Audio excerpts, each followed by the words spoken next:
Hello friends, one day पाठशाला के YouTube channel में आप सबका एक बार फिर से स्वागत करता हूं। मैं विपिन शुक्ला मध्यकालीन इतिहास के 20 नए क्वेश्चन के साथ फिर से हाजिर हूं आप सबके सामने। उम्मीद करता हूं कि आप सबको बहुत ही पसंद आएगा। यदि वीडियो पसंद आए तो लाइक शेयर सब्सक्राइब करना मत भूलिएगा। बेल आइकन को प्रेस करिएगा ताकि हमारे नए नए वीडियोज़ आप तक आसानी से पहुँच जाएँ। चलिए स्टार्ट करते हैं। क्वेश्चन नंबर 101, सूची 1 का सूची 2 से मिलान कीजिए तथा सूचियों के नीचे दिए गए संकेतों से सही उत्तर का चयन कीजिए। सूची 1 सम्राट के नाम दिए हुए हैं, सूची 2 में मकबरा। पहला है सूची 1 में सम्राट के नाम में पहला है बाबर, अकबर, जहांगीर, शाहजहां। और मकबरे में पहला है लाहौर, आगरा, काबुल, सिकंदरा। तो जैसा कि पता है आपको, बाबर का मकबरा जो है वो काबुल में है, अकबर का मकबरा सिकंदरा में है, जहांगीर का मकबरा लाहौर में है और शाहजहां का मकबरा आगरा में है। इस तरह से ऑप्शन 3 जो है ये सही है। नेक्स्ट क्वेश्चन है, अकबर जब छोटा था तब उसके संरक्षक थे। अकबर जब छोटा था तो उसके संरक्षक जो थे वो बैरम खां थे। बैरम खां, अकबर का संरक्षक बैरम खां करायकुल तुर्क था। बैरम खां 1556 से 1560 ईस्वी तक अकबर का संरक्षक रहा। बैरम खां को मक्का जाते समय मुबारक खां ने हत्या कर दिया। बैरम खां की विधवा सलीमा बेगम से अकबर ने विवाह कर लिया तथा पुत्र अब्दुल रहीम को संरक्षण दिया। अकबर ने बैरम खां को खाने खाना की उपाधि दी थी। मृत्यु के बाद अकबर ने वह उपाधि उसके पुत्र अब्दुल रहीम को दे दिया। तो इस तरह से अब्दुल रहीम खाने खाना उसके 9 रत्नों में एक था। नेक्स्ट क्वेश्चन, शाहजहां ने ताजमहल का निर्माण करवाया था। शाहजहां ने ताजमहल का निर्माण संगमरमर के पत्थरों से। तो ताजमहल विश्व के अति सुंदर भवनों में से एक है। इसका निर्माण शाहजहां ने अपनी प्रिय पत्नी मुमताज़ महल, जिसका वास्तविक नाम अर्जुमंद बानो बेगम की स्मृति में करवाया था। ताजमहल के निर्माण में मकराना के संगमरमर का प्रयोग किया गया था। मकराना का संगमरमर सुप्रसिद्ध है, बहुत ही विख्यात है। नंबर 1 का संगमरमर मिलता है वहाँ पर, जो कि राजस्थान में है। नेक्स्ट क्वेश्चन, पुराणों का अध्ययन करने वाला प्रथम मुसलमान कौन था। पुराणों का अध्ययन करने वाला प्रथम मुसलमान जो था वो अलबरूनी था। प्रसिद्ध अरब यात्री अलबरूनी महमूद गजनवी के सोमनाथ पर आक्रमण के समय भारत आया था। वह महमूद गजनवी का दरबारी कवि एवं इतिहासकार था। इसे संस्कृत का अच्छा ज्ञान था। यहाँ रहते हुए उसने खगोल विद्या, ज्योतिष, प्राकृतिक विज्ञान, धातु शास्त्र, पुराण, चिकित्सा शास्त्र व रसायन शास्त्र आदि विषयों का विस्तृत अध्ययन किया। उसकी पुस्तक तहकीक ए हिंद 11वीं सदी के भारत का चित्र प्रस्तुत करती है। नेक्स्ट क्वेश्चन है, मुगल कालीन मनसबदारी व्यवस्था में जात एवं सवार किसका बोधक था।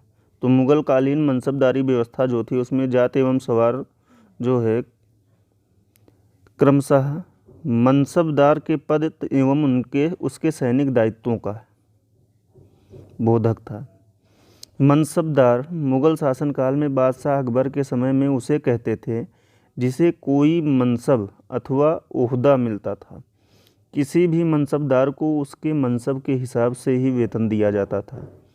मनसबदार को राज्य की सेवा के लिए निश्चित संख्या में घुड़सवार तथा हाथी आदि देने पड़ते थे। मुगल साम्राज्य में मनसबदार नियुक्त होने के लिए किसी विशेष योग्यता की आवश्यकता नहीं थी। राज्य में ऊंचे मनसबदार शाही परिवार के ही लोग हुआ करते थे। नेक्स्ट क्वेश्चन है, निम्नलिखित में कौन एक सिख मिसल नहीं है। निम्नलिखित में कौन एक सिख मिसल नहीं है। तो वह है आलीवाल। सिख लोगों को गुरु नानक के अनुयायियों के रूप में जाना जाता है। मुख्य रूप से पंजाब का ही इनका निवास स्थान है। 1773 ईस्वी तक उनका अधिकार क्षेत्र पूर्व में सहारनपुर से पश्चिम में अटक तक तथा उत्तर में पहाड़ी भाग से लेकर दक्षिण में मुल्तान तक विस्तृत हो गया था। इस प्रकार सिख अपने लिए एक स्वतंत्र राज्य की स्थापना करने में सफल हुए थे, किंतु उनमें एक शासकीय इकाई का अभाव था। वे 12 मिसलों में विभक्त थे, जिनके नाम क्रमशः इस प्रकार थे। जो 12 मिसल थे वो उनमें था, पहला सिंहपुरिया, आहलूवालिया, रामगढ़िया, कन्हैया, फुलकिया, भांगी, सुकरचकिया, निशानवालिया, करोड़ सिंधिया, उल्लेवालिया, नकाई और शहीदी। नेक्स्ट क्वेश्चन है, मराठों ने गुरिल्ला युद्ध प्रणाली का कुशल प्रशिक्षण संभवतः किससे प्राप्त किया था? तो मराठों ने गुरिल्ला युद्ध प्रणाली का कुशल प्रशिक्षण अहमदनगर के आबिसिनियाई मंत्री मलिक अंबर से प्राप्त किया था। मलिक अंबर एक हबशी गुलाम था जो तरक्की करके वजीर के पद तक पहुंचा था। उसका नाम पहली बार 1601 ईस्वी में उस समय सुर्खियों में आ गया जब उसने शक्तिशाली मुगल सेना को हराया। मलिक अंबर एक आबिसिनियाई था और उसका जन्म इथोपिया में हुआ था।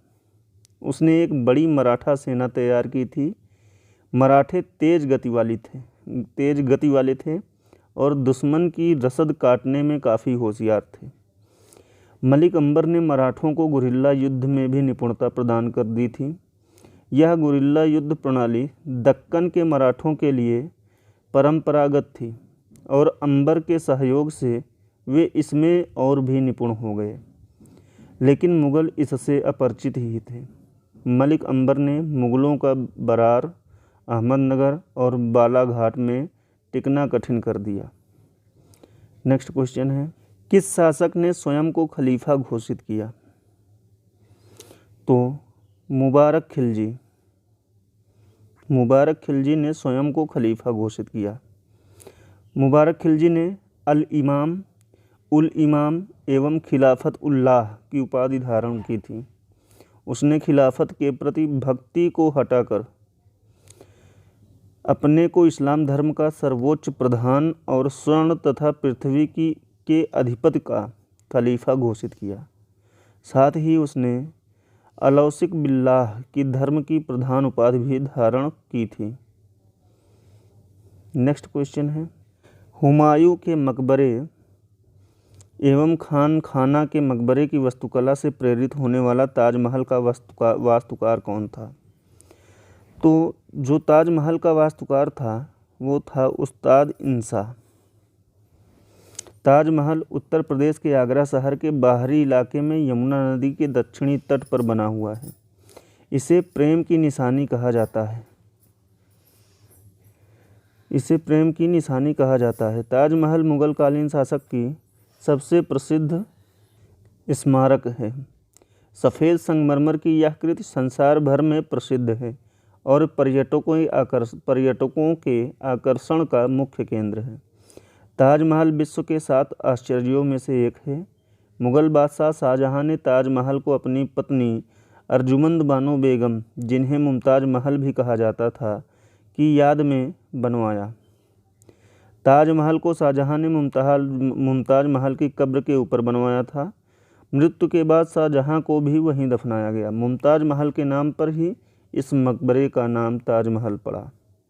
नेक्स्ट क्वेश्चन है, अद्धा और मिस्र नामक 2 सिक्के चलाने का श्रेय किसे दिया जाता है? अद्धा एवं मिस्र ये नामक 2 सिक्के चलाने का श्रेय इल्तुतमिश को फिरोज शाह तुगलक को दिया जाता है।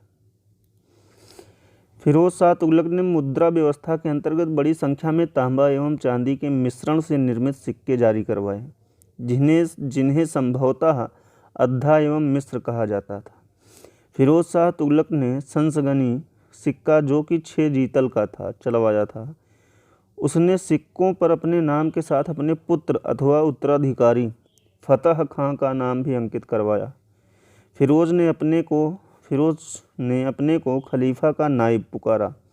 तथा सिक्कों पर खलीफा का नाम अंकित करवाया।